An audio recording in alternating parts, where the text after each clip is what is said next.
ओम जय श्री विष्णु जय माता रानी। दोस्तों आपके अपने चैनल राधे श्याम में आपका बहुत बहुत स्वागत है। भगवान श्री विष्णु और माता लक्ष्मी की कृपा आप और आपके समस्त परिवार पर सदा सर्वदा बनी रहे।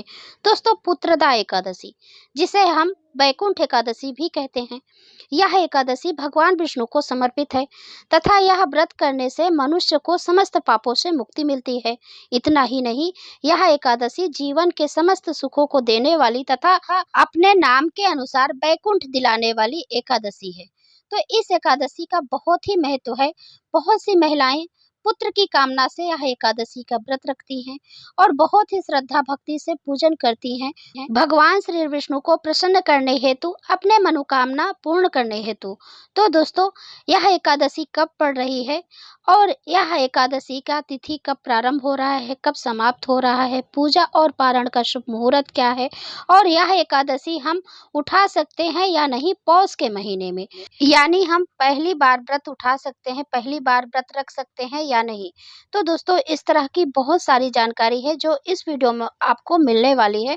तो वीडियो को अंत तक जरूर देखिए। यदि वीडियो अच्छी लगे तो लाइक कीजिए, शेयर कीजिए और चैनल को सब्सक्राइब जरूर करें इसी तरह का वीडियो देखने के लिए। दोस्तों, आपके एक लाइक से हमें बहुत हिम्मत और प्रेरणा मिलती है और यही एकमात्र जरिया भी है जिससे हमें पता चलता है कि आप लोगों को इस तरह की वीडियो अच्छी लगती है। तो वीडियो अच्छी लगे तो लाइक तो जरूर ही कीजिएगा। तो चलिए अब हम वीडियो को शुरू करते हैं।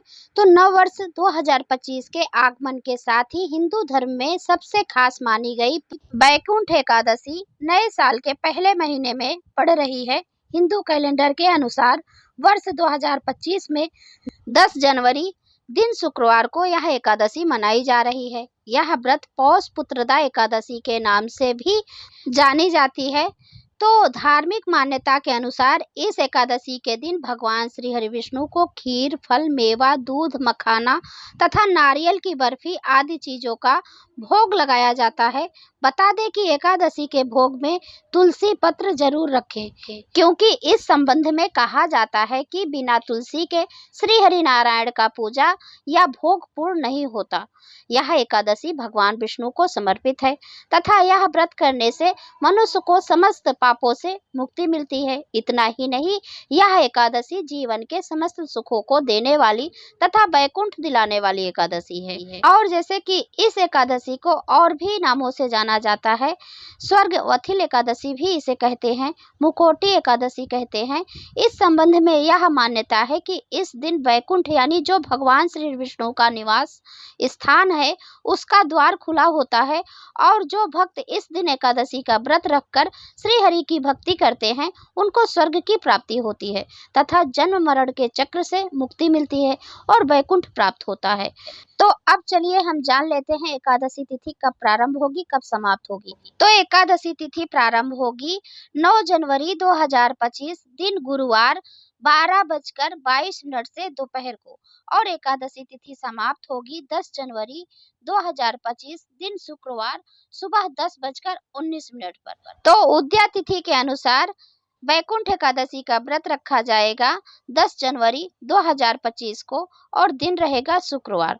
तो अब चलिए हम जान लेते हैं पारण का शुभ मुहूर्त क्या है। तो पारण का शुभ मुहूर्त रहेगा 11 जनवरी को सुबह 7:15 से सुबह 8:21 पर।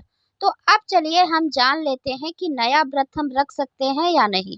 तो देखिए, अभी पौष का महीना चल रहा है तो इसलिए हम नया व्रत, कोई भी नया व्रत नहीं उठा सकते, नहीं रख सकते, क्योंकि अभी भी खरवासी चल रहा है। तो खरमास में हम कोई भी नया व्रत नहीं रख सकते हैं, क्योंकि खरमास 14 जनवरी तक रहेगा। तो इसलिए हम 14 जनवरी तक कोई भी नया व्रत नहीं रख सकते हैं। और जो लोग पहले से यह व्रत कर रहे हैं वो जरूर करें और बहुत ही अच्छे से विधि विधान से भगवान श्री हरि विष्णु की पूजा आराधना करें। और दोस्तों, अब हम इस वीडियो में कथा भी सुनेंगे। तो कथा इस प्रकार है। महाराज युधिष्ठिर ने पूछा, हे भगवान, आपने सफला एकादशी का महात्म्य बताकर बड़ी कृपा की।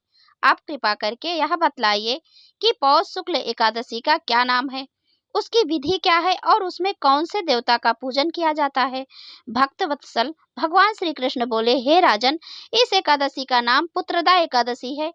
इसमें भी भगवान श्री नारायण की पूजा की जाती है। इस चर और अचर संसार में पुत्रदा एकादशी के व्रत के समान दूसरा कोई व्रत नहीं है। इसके पुण्य से मनुष्य तपस्वी, विद्वान और लक्ष्मीवान होता है। इसकी मैं एक कथा कहता हूँ, सो तुम ध्यान पूर्वक सुनो। भद्रावती नामक नगरी में सुकेतुमान नाम का एक राजा राज्य करता था। उसके कोई पुत्र नहीं था। उसकी स्त्री का नाम सव्या था। वह निपुत्री होने के कारण सदैव चिंतित रहा करती थी। राजा के पितर भी रो रो कर पिंड लिया करते थे और सोचा करते थे कि इसके बाद हमको कौन पिंड देगा। राजा को भाई बांधव, धन, हाथी, घोड़े, राज्य और मंत्री, इन सब में से किसी से भी संतोष नहीं होता था। वह सदैव यही विचार करता था कि मेरे मरने के बाद मुझको कौन पिंडदान करेगा। बिना पुत्र के पितरों और देवताओं का ऋण मैं कैसे चुका सकूंगा। जिस घर में पुत्र न हो उस घर में सदैव अंधेरा ही रहता है। इसलिए पुत्र उत्पत्ति के लिए प्रयत्न करना चाहिए। जिस मनुष्य ने पुत्र का मुख देखा है वह धन्य है। उसको इस लोक में यश और परलोक में शांति मिलती है, अर्थात उनके दोनों लोक सुधर जाते हैं। पूर्व जन्म के कर्म से ही इस जन्म में पुत्र, धन आदि प्राप्त होते हैं। राजा इसी प्रकार रात दिन चिंता में लगा रहता था।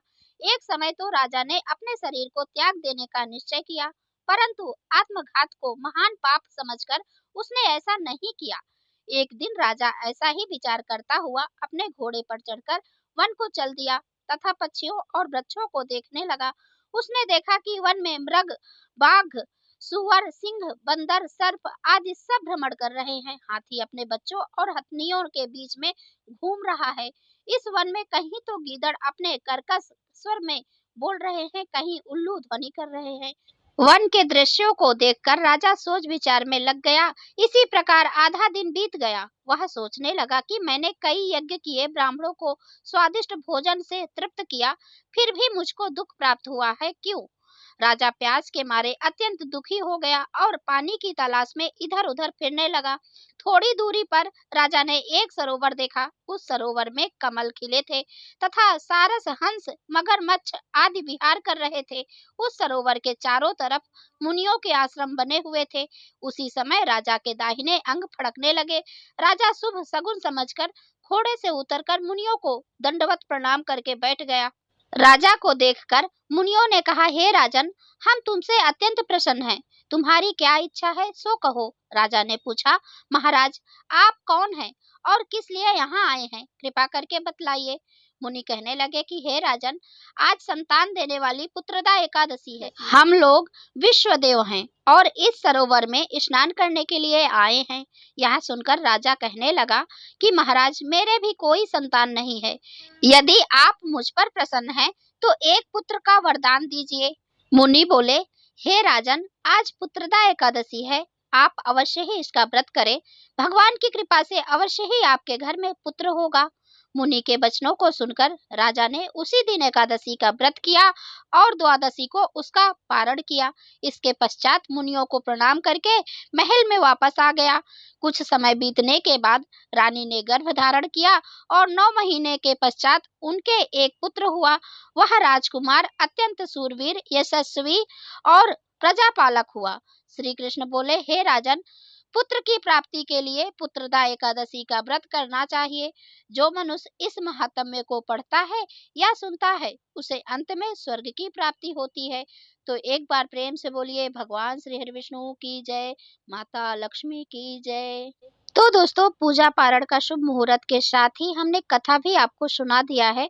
तो आज की वीडियो यदि आपको अच्छी लगे तो लाइक तो जरूर ही कीजिए। दोस्तों, आपके एक लाइक से हमें बहुत हिम्मत और प्रेरणा मिलती है, तो इसलिए वीडियो अच्छी लगे तो लाइक तो जरूर ही कीजिए, क्योंकि यही एकमात्र जरिया भी होता है जिससे हमें पता चलता है कि आप लोगों को इस तरह की वीडियो अच्छी लगती है। तो इसीलिए वीडियो अच्छी लगे तो लाइक तो जरूर ही कीजिए। अब मैं मिलती हूँ अगले वीडियो में, तब तक के लिए नमस्कार और वीडियो देखने के लिए बहुत बहुत धन्यवाद। जय श्री विष्णु।